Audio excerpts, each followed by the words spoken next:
Hello, everybody. It's your boy, Trini Werewolf, the one and only. And we are back to go over the few highs and the many lows of this year's CPL. Now, in the last part, we looked at how two teams struggled horrendously when it came to squad construction. And this part, this part's going to be very, very fun for me. Because we're going to be looking at two teams who also had some major issues with their squads. But these were more so down to the absence of some players for a variety of reasons. Although one team had far more interesting reasons than the other one. Of course, I'm referring to the St. Lucia Kings and the Barbados Royals. Now, I did not expect St. Lucia to finish top of the table. I definitely thought they would have qualified given the strength of their side. But looking back on it, they probably could have had a more convincing finish in the league stage, given that the two no results were against Antigua and Barbados. So they could have very easily finished on 16. But no matter. But Barbados definitely shocked me. Looking at their squad, I didn't entirely think that they could qualify. I mean, I thought that maybe they would have come fourth, best case scenario, but to come dead last, 2 wins, it was just awful. I mean, some horrendous cricket from them.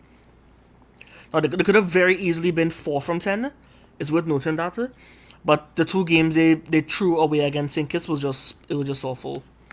It was horrendous to see. But yeah, so somehow St. Lucia was a team to overcome their lack of players and find a way to finish top of the table. And yet Barbados, they just couldn't. They plummeted, or rather, they gave away a lot of players, and they've managed to just plummet to the bottom of the table. It was not good from them at all, not at all. So let's jump into the teams, and you'll see what I mean. Let's start with St. Lucia, given that they had finished first.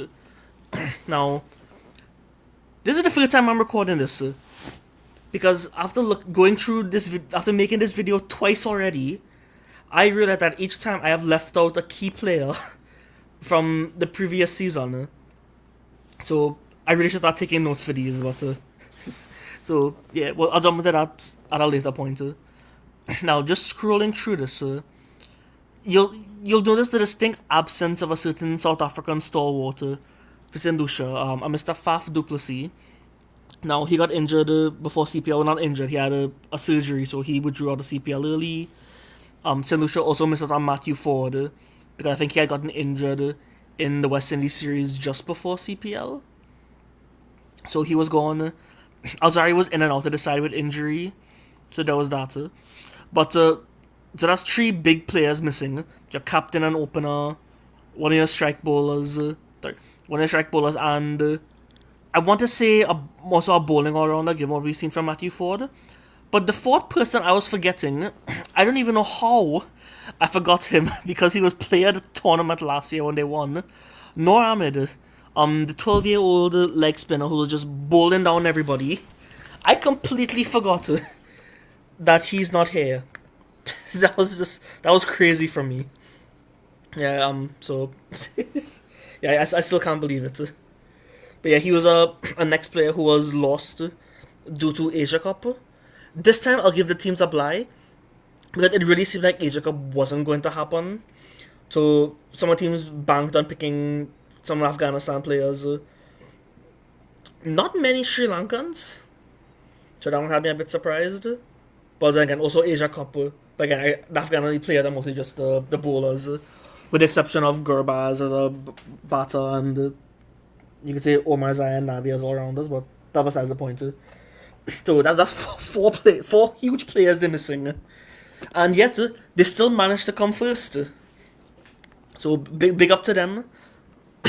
Well, when we go through the stats, you understand why they did overcome it. Did a lot of areas that they fell very, very short in. But you'll see that when I go through the stats. Now, taking a look at Barbados, the players who are missing here, you could say they stand out a lot more. More specifically, Mr. Jason Holder, big Bajan man that Barbados decided to fling away to St. Kitts. And along with him, let me see if I remember all of them off the top of my head. It was Jason Holder, Rakeem Cornwall, Alec Afanese, and Obed McCoy. Yeah, so they got rid of all 4 of those players, and the only one they really missed was Holder. He was thriving at St. Kitts, and Alec gave St. Kitts nothing. Cornwall gave Antigua absolutely nothing. Obed McCoy was a bit up and down for Antigua, so he at least gave them something. But still, 3 out of the 4 players that they released did nothing, so it kind of worked out for them. There's only really just Holder they missed. And in their place, they picked up Shafane Rutherford, because he was always going to leave St. Kitts. I just didn't expect him to go to Barbados. I thought for sure it might be TKR, because he plays for their teams in Major League Cricket, and he was there for IPL. I don't know if he was there for LT20, I don't remember, but oh well. And then they took King from Antigua. I also didn't think they would release him. I guess it's just more so that he was out last season, mostly for injury, and when he played, it wasn't that good. But yeah. So, some big players were definitely missing from some of those teams, and you could see why St. Lucia managed to kind of overcome it. But looking more so at the Barbados side, it is a side full of youth men, so having lost to some experienced players, you could say, didn't work against them.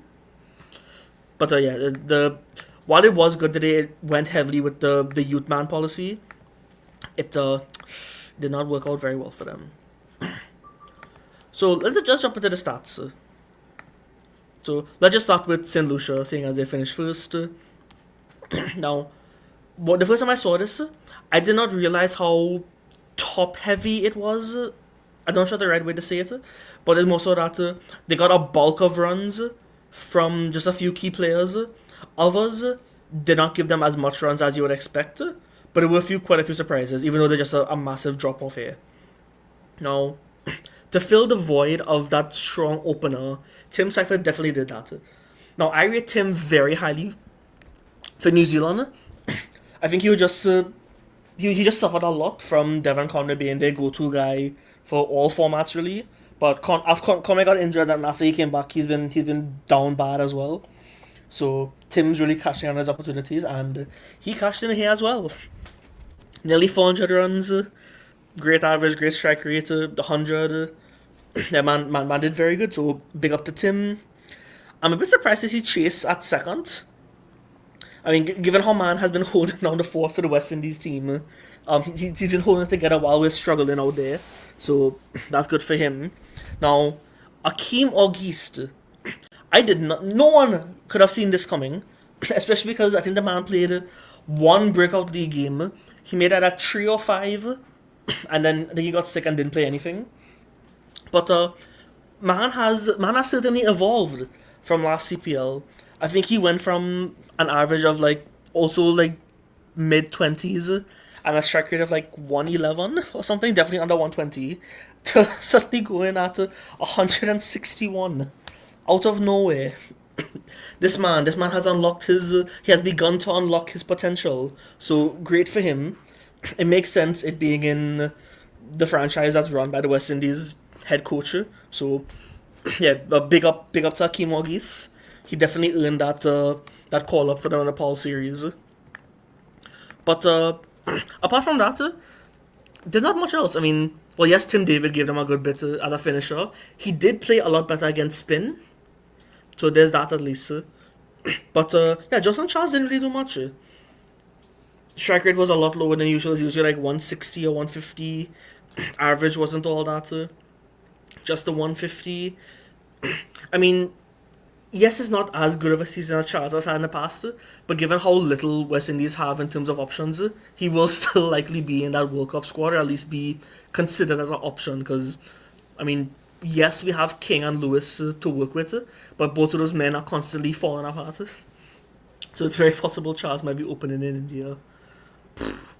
But then after that, I mean, you got Tim giving you an incredible season, you got solid contributions from Chase, Akeem, Charles somewhat, Tim as a finisher was more impactful. But then you get absolutely nothing else.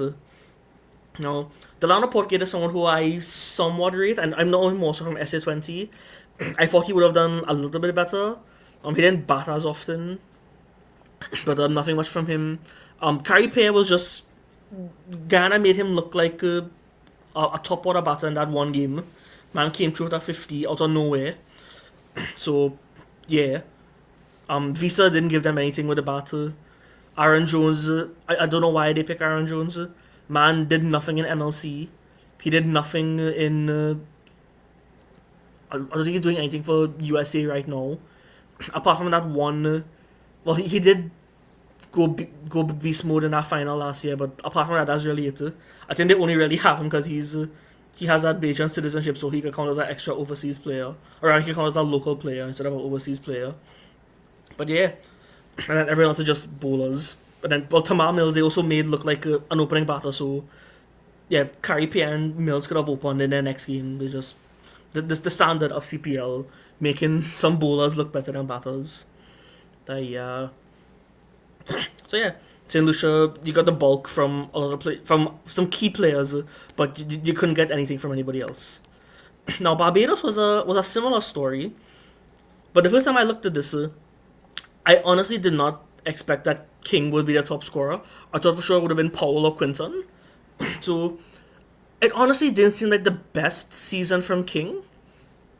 But given that he only played 7 matches and still made above 250 runs, it was alright. Definitely alright. Just the 150, but that is what it is. Powell did really good for them. Quinton fell off very, very heavily. Just a side effect of him being a big name. But he's also not as big of a name anymore because he retired from international cricket. Klassen did the same thing, and he's also been struggling. So people are now starting to see that these big name players, having retired so early, they're no longer playing that higher level of cricket to maintain their form. So when they come to some of these leagues, they're not giving anybody anything. So yeah. Now Quinton didn't really do much at all. I mean, look at that strike rate. Played nearly every game, striking at 118. Choo. Kadeem Alain also did alright. I know he took a hard fall and missed, I think, 1 or 2 games, but yeah, he definitely could have benefited from opening instead of Quinton at some point. There was that at least. Rutherford did alright as well. But then, again, nothing from anybody else. Rassi was there. He was playing Super 50 with some of these stats. Chris Green came in towards the end. I don't know who he replaced, but it's just another thing where all these CPL teams are missing players because they also had I think Mulviji played 1 game and then went Asia Cup. I don't think Omazai came at all. So yeah, Chris Green, our next youth man Paris didn't get them anything. Sam's Bosch Simmons with that strike rate. Jokey. Now, having looked at the batters, there's a few points I want to bring up here, and these are very, very important. Let's go back to St. Lucia Kings. Now, despite Akeem Ogis having not played much of the breakout league, he was still a player, and they gave him the opportunity. They gave him the chance last year to bat at 3. He didn't really do much, but then it was just to say that, oh, you're the player who... They gave him the role of just being that player to bat through the innings, form partnerships, etc. And this year, man has evolved. He is an enforcing player for them. So he grew his game. They gave him the opportunity. He played and he got better. So why couldn't Barbados do the same thing with Kofi James? Man was the leading run scorer for the breakout league, and it says only 1 game here, but man played 2. And one of them I don't even really count, because the first time he came in, I think at like 3 or 4, made I think 13 from 6. So nothing wrong there, just got out early. But you had Quinton struggling, Kadeem was in and out, Rassi was giving you nothing. Why go so much at these 2 players when you easily had someone who had form with a local player and could give you something? And then he didn't play at all, and then he played the last game, which I don't even really count because they sent the man to bat at 8. What is wrong with you? And the man still top scored with 26 in that game. 26 from 13, so man still came there, batted at number 8. I think either Budgie or Ganga called it a travesty. But yeah, man, still top squad at that point, striking at 200. So shameful from Barbados on that.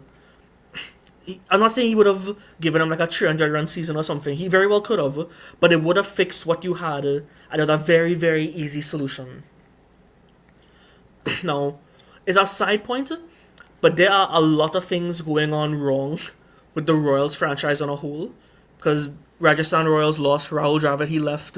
Sanju Samson's trying to leave. The CEO resigned or quit or whatever, and I saw the other day they might lose some more support staff as well. So something sour definitely seems to be going on in that franchise. So hopefully they could sort themselves out, because something definitely seems to be going wrong here. But for Barbados especially, they went with the youth man policy at times, but the one player who it would have helped them, they just didn't give a chance to. Shameful. Very, very shameful, I must say. Now, let's look at some of the bowling. Now, when we look at this, you could see why a team like St. Lucia would have come first, but you could also see why they didn't go on past, or they didn't go on to make it to the final. So, looking at top wicket takers. I mean, they would. Well, first thing here, they were very heavily carried by their spin. Shamsi filled the role of Noor, I guess. Even though Shamsi didn't start off as well, I think his first game he had like 3 for 50. Oh, sorry, none for 50 in 3 overs. But they backed him to come good, and while he did it really just spin. Because you see Shamsi, Chase, Carry Pair. Oh, look at those economies. And look at those wickets. I mean, that carried them a lot, because typical West Indians always getting bowled on by spin. And then when you come to fast bowlers, Visa didn't really give them much at all. Potgater was okay. Azari was in and out, so I didn't expect much from him. Gaston, while I respect they gave another breakout league player a chance, it did not really work out. That economy is looking horrendous. But yeah, at least they gave him a chance. It's just unfortunate that it didn't work out. Now Mills came in just for the playoffs, which I found very odd. On paper, it looked like it could have worked, given that he has a lot of variations in terms of pace. But yeah, didn't do much in those 2 games. But this one, incredible, absolutely incredible. I tip my hat to you, St. Lucia Kings dressing room. Somebody in there said, we need a replacement player. Let's go to Ocean Thomas. They said, forget the good cricket, let's give them good entertainment. Biggest party in sports. Ocean Thomas played 2 games, and in both of those games, he conceded an over that went for at least 30 runs. Beautiful. Front foot no balls, left, right, and center. I mean, it's just. The fall off of O'Shane Thomas needs to be studied, needs to be a book.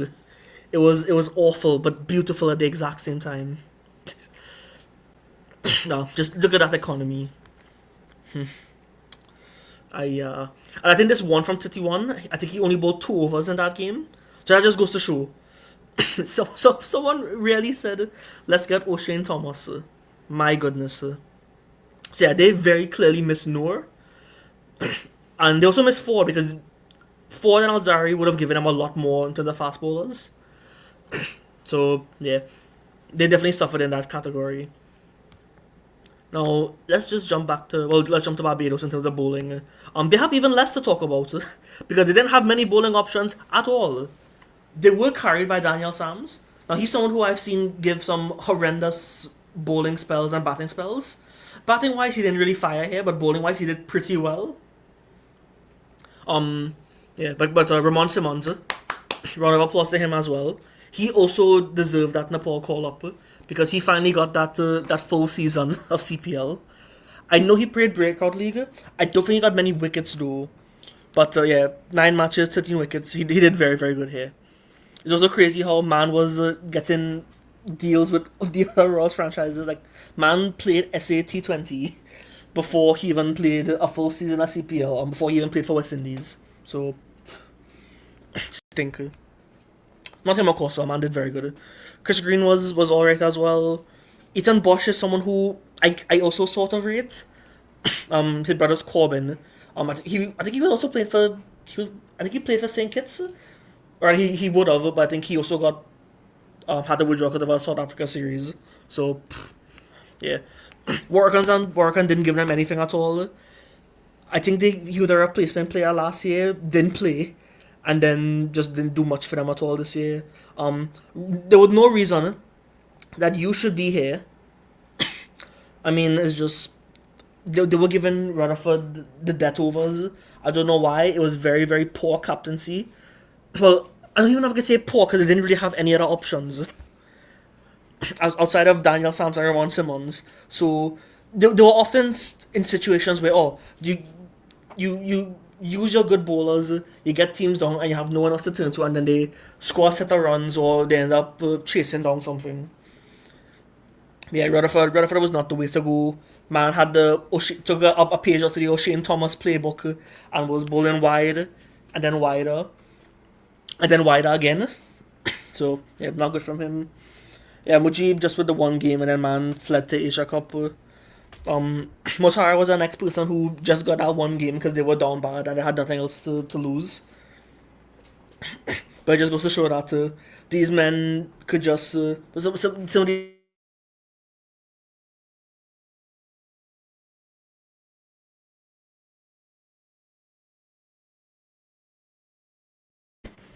So yeah, another unfortunate incident. But what is honestly even more unfortunate is that while Barbados were very guilty of not utilizing Kofi James as a breakout league batter, St. Lucia had to take some blame as well. Because under the wicket takers, I, I do not see the name Michael McKenzie. Now, Michael McKenzie was the leading wicket taker for the breakout league. He got drafted by St. Lucia and he played a total of 0 games. What madness is this? So the leading wicket taker of the breakout league, our only domestic tournament to help develop batters and bowlers, and just players in general, the leading wicket taker played no games, and the leading run scorer played once in the top order, and then played at number 8. Shameful. I mean, yes, they backed Shamsi to come good, and he did, but who's to say that someone like Michael McKenzie couldn't have done the same thing? I mean, you invested in Akeem Ogis, you gave Gaston a decent number of games. You could have very well given Michael McKenzie a chance at least. I do think that given that they were fighting for that first or second spot, rather fighting between going first and third, that they couldn't have that chance to try anybody out, but still, the youth man warranted being given a chance. He was the leading wicket taker. My goodness. But yeah, so yeah, both teams had their issues with missing players. St. Lucia just found a way to work around it. Players stepped up in those absences. More so for the batting in terms of bowling, they couldn't really fill that void, and that's why they couldn't make it to the final. And in the case of Barbados, because they had gotten rid of so many players, even though it was really just Holder that they missed, they had to fill the void with youth men or a bunch of replacements last minute, and nothing really worked out. That and both had some very egregious offences when it came to the utilization of their breakout league players. So yeah, that's it for me for this part. Now we looked at teams who, in the first part we looked at teams who struggled with squad construction. We've now looked at teams who struggle with missing players from their squad. And in the final part, we'll be looking at teams who, in terms of squad construction, have not looked forward to the future at all. And it works out best because these are the two teams that made it to the final. My goodness, CPL, what are you doing to us? Okay, folks. Well, stay tuned for that part. By process of elimination, you know who I'm talking about. So stay tuned for that part, and I shall see you all very, very soon. Bye bye.